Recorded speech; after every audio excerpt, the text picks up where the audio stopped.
Սա Լեռնային Ղարաբաղի Մարտունու շրջանի Սոզգյուղի մանկապարտեզն է։ Տնօրեն Նախշուն Ստեփանյանը չի հիշում, թե վերջին անգամ երբ է այն նորոգվել։ Ես փոքր ժամանակ հաճախել եմ այս մանկապարտեզը։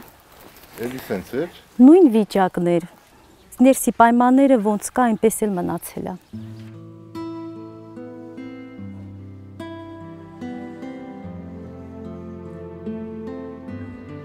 Հայաստան համահայկական հիմնադրամի Ֆրանսիայի տեղական մարմինը Լեռնային Ղարաբաղի կառավարության համաֆինանսավորմամբ Սոսում նոր շենք է կառուցել։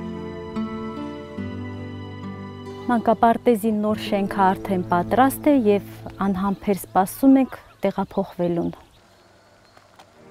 Փորձենք պատկերացնել, ինչ փոփոխություն է լինելու երեխաների կյանքում։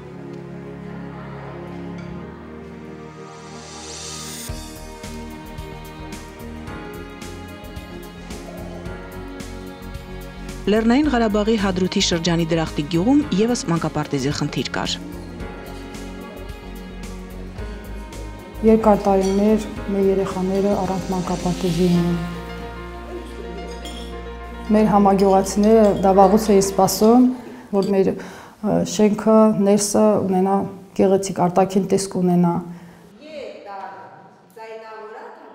Հիմնադրամի Ֆրանսիայի տեղական մարմնի եւ Ղարաբաղի կառավարության համաֆինանսավորմամբ կառուցված այս շենքում երեխաները վայելում են մանկության երջանկությունը եւ նախապատրաստվում դպրոցին։ Անցնում է խոսքի զարգացում, վաղ գրաճանաչություն։ Այդ տարիքի երեխաները մի ամբողջ տարվա ընթացքում պիտի լրիվությամբ տիրապետեն հայոց այբուբենին, ճանաչեն տառերը։